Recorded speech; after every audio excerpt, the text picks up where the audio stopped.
Chair Durbin, Ranking Member Grassley, and members of the committee, good morning, and thank you for inviting me here today to share my thoughts on this important issue. For the typical borrower, access to student debt creates an opportunity for economic mobility that would otherwise be unavailable. Some students, however, are left worse off financially for having gone to college. The political discourse surrounding student debt would have you believe that unaffordable student loans are inescapable, but that's pretty far from the truth, at least for borrowers with federal student loans, which make up over 90% of the outstanding loan balance in the nation. Over the past decade and a half, policymakers have built a comprehensive safety net that gives borrowers a break when their loan payments are unaffordable. The Department of Education's income-driven repayment plans allow any student borrower to set his or her monthly payments to an affordable percentage of his or her monthly income without penalties. Borrowers whose debt remains unaffordable over 20 years will have their remaining balance forgiven. While it can be difficult to choose from and enroll in income-driven repayment plans, these plans are appropriate for the policy challenge at hand and can bring huge financial benefits for those who qualify. However, because IDR is administered across a complex variety of programs, each with different criteria, program parameters, and payment calculations, the system can be excessively complex to navigate, with many borrowers unaware of the benefits available to them.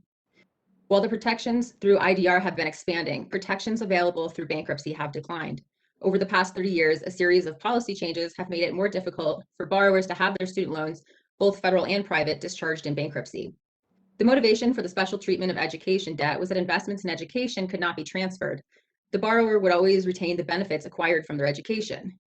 This exception would make sense if investments in education paid off uniformly with large dividends, but the reality is that some investments in education fall short of that mark, unpredictably offering little or no value to the borrower. In an economy that relies on largely self-financed investments in education as the primary mechanism for social mobility, it is untenable for students to have to risk their financial well-being without a robust safety net. In the past, I have argued that it would be unnecessary for Congress to reconsider allowing for student loans to be discharged in bankruptcy due to the more nuanced safety net that IDR now provides. However, IDR is in need of serious reform. In the meantime, reinstating the option to have student loans, both federal and private, discharged in bankruptcy under certain conditions would create an effective patch to the well-intentioned but inadequate IDR system. The concern with allowing student loans to be discharged in bankruptcy is that some borrowers might use this option strategically, borrowing to pay for school and then entering bankruptcy as a less costly option than repaying their loans. The introduction of moral hazard is inevitable, but can be mitigated through restrictions. For example, requiring a borrower to be in repayment for a number of years before the loan becomes eligible for bankruptcy would reduce the financial reward of bankruptcy while also increasing the cost. It would also be reasonable to require that borrowers with larger balances, like those from professional and graduate programs, would be required to pay for a longer period of time before their loans would become eligible for discharge.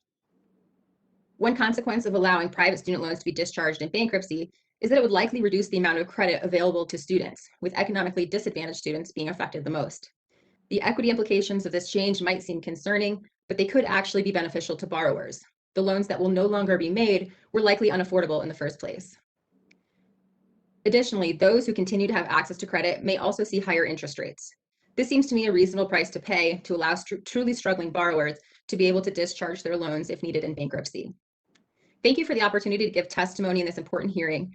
I commend you for considering bankruptcy reform for students, knowing that it doesn't pack the same punch as flashier proposals that are on the table, but that it has the potential to substantially improve our system of higher education finance without exorbitant expense. I look forward to your questions.